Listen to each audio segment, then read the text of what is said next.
Officials say that central South Carolina is in its longest period of earthquake activity in recorded history. Since December of last year, scientists have reported more than 40 quakes in Kershaw County alone. With all the insane news going on in the United States this summer, it's not surprising that a story as important as this can almost go completely unnoticed to those especially outside of South Carolina. The largest earthquake swarm in South Carolina's state history took place over the holiday weekend, prompting scientists from all over the world to try to determine whether these are precursors to another major earthquake in that region. It has almost been 136 years since the major 7.3 earthquake of 1886 in Charleston, South Carolina that took the lives of 60 people, showing the world that major earthquakes can in fact take place outside of any major fault line. We are going to dissect this situation and take a look at this record-breaking earthquake swarm, as well as information leading to the fact that we may be seeing in the very near future another major seismic event that could be 100 times worse than the 1886 event based on population alone. My friends, I hope you are all doing well. It's time to break this all down, and we're gonna do it right here, right now. Let's go.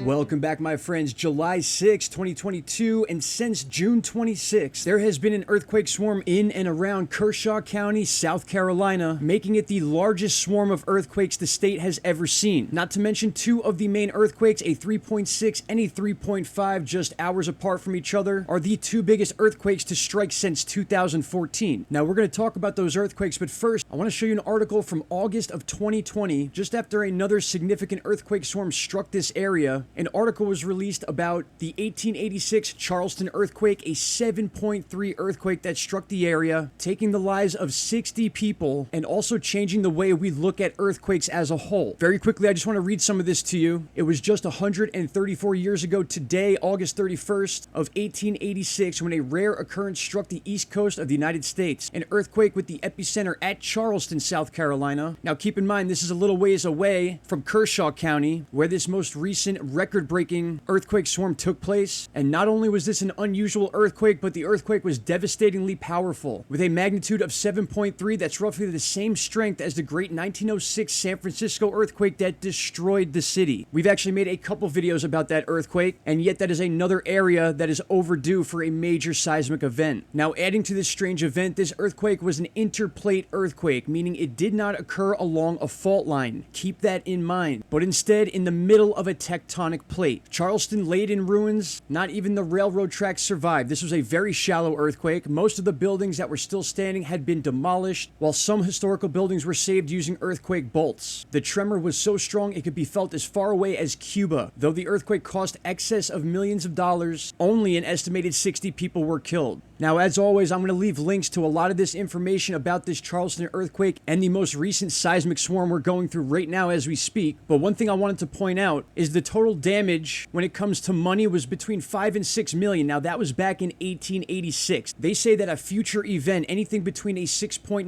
and a 7.3, would be close to 100 times worth, not only with risk to the population, but also infrastructure. There are many, many, many more buildings that don't necessarily follow earthquake code as far as how they're reinforced, because it's not a very common thing to get strong earthquakes in this area. But that situation alone, they say, will lead to millions upon millions of dollars worth of damage if anything close to this size earthquake hits the area. All you really have to do is search the 1886 Charleston earthquake, and you can see a bunch of pictures from that time frame and see how easily a lot of these buildings in the area were completely destroyed. Again, they made an effort to save significant monuments and buildings, but a lot of this stuff was too far gone to even try to repair. Now, again, a lot of buildings these days are reinforced and built a lot stronger just from technology alone, but we can't forget that when you get a shallow, strong earthquake, there's pretty much nothing that's going to withstand it. And that is one of the main reasons why so much concern has gone into this particular earthquake swarm, and why scientists are talking about the possibility of an overdue major earthquake. It's been 136 years, and some studies that were back in 2020 and 2019 say that we are 36 years overdue for an earthquake of that size. So they basically say every 100 years, a 6.9 to a 7.3 strikes this area, and being 36 years overdue over that 100-year mark is why you hear some scientists scientists say things like this. There is a chance it could be leading up to a bigger earthquake. And not to get too far off topic, but the eastern half of the United States, basically from Lake Michigan all the way to the East Coast, has seen a major uptick in seismic activity. We've been covering this for almost 2.5 years now on this channel, and time again, people who live within these areas have gone onto different websites, some like Volcano Discovery, to report seismic activity. And just recently, towards the end of 2021 into 2022, the scientific community, or so-called professionals, have finally admitted and are beginning to study why the new Madrid fault line, which is very comparable to a fault line like the San Andreas fault line in the west, and why it's been recently showing so much activity. Now, another very good article I'm going to leave for you in the description box is this one right here from February 9th, 2022. How prepared is Charleston for a major earthquake? Now, also in this article, they discussed the uptick in earthquakes all over the eastern half of the United States, and then it goes on to talk about something just like this. Earthquakes have been in the news this year as the Midlands region recorded 12 earthquakes since the start of 2022, and the state has been rocked by 19 earthquakes since December 27th. Typically, South Carolina alone experiences 5 to 15 per year. Now, this is significant for a bunch of different reasons. Also within this article, they have one scientist named Dr. Norm Levine, who goes on to say that this is normal activity, but that was based off of him talking about more sensitive equipment that picks up lower grade earthquakes, but it does not explain away why we've been seeing 3.5s to 3.6s in a very short period of time. Now, I apologize for all the articles and stuff like that, but it's very important that we understand this information, especially this right here. A 5.0 magnitude earthquake in Charleston would cause significant destruction. Again, that relates to the point that the population is much higher. There's many more buildings, and most of these buildings don't follow the same codes or building guidelines that, let's say, buildings in the West Coast in California would do. That is simply based off of the fact that there are not as many earthquakes or significant seismic events that take place on the East Coast. But now that we're seeing a rise in these earthquakes and actual swarms that are record-breaking, there's no way we can dismiss this. It is simply just a matter of time before a large earthquake strikes these areas, which could be anywhere along the eastern coastline, and cause just as much damage, if not more, than a major earthquake on the West Coast. Alright, and before I let you guys go, the USGS has actually been picking up these earthquakes in South Carolina. We all know how the USGS likes to leave out data and not really tell us exactly what's going on, but you can see with your own eyes here that this swarm of earthquakes was very significant, again, beginning June 26th, pretty much leading to current time as you and I speak right now. But if you really want to see honest reports from boots on the ground, people that live within the eastern half of the United States, basically I'm following Lake Michigan all the way to the eastern coastline. If I change this to 1 week, you could see just the significant amount of seismic activity taking place in just 7 days. This has been an ongoing theme for almost 2.5 years now. You can go back and check some of the older videos I've made here where we talk about different weeks and all the different seismic events that have taken place. Now, keep in mind, some of these are also sonic booms. There's an uptick in meteor activity, with many of these exploding over the skies, causing the ground to shake. So that's important to think about when looking at these as well. But there is no doubt that the seismic activity on the eastern half of the United States is on a consistent rise. I will have more content coming out about this situation in different areas of the eastern United States, because in my opinion, we are just seeing the beginning of what's to come, and the fact that the scientific community is finally in a position where they really have no choice but to talk about this. It's no secret that the new Madrid fault line is under all sorts of new pressures over the last few years, as well as 2 other small fault line areas that lead to the eastern half of the United States, specifically one in South Carolina near Charleston. That's why they are focusing on this area after the great swarm of earthquakes that we just had. It's important for you guys to go research this yourself, because there's so much going on in the United States that more often than not, when it comes to nature and the possibilities of natural disasters, always gets put on the back burner, and it's hard to find information about this unless you go looking yourselves. My friends, I want to thank you all for taking the time to watch this video. This is not the last you will hear about this situation from me. Any questions or concerns, please leave down below. I'll answer all questions the best that I can, and any other information you may have on this, whether you live in these areas, whether you felt some of these quakes, please reach out and let me know. Shout out to Canada. I hope you all enjoy the rest of your afternoon and evening, and I will see you all in the next video. Take care. Bye-bye. Stop right there, my friends. If you have not already, click that subscribe button, and don't forget to hit the bell icon. Click all, and you will get all notifications from this channel, and trust me, you won't be disappointed.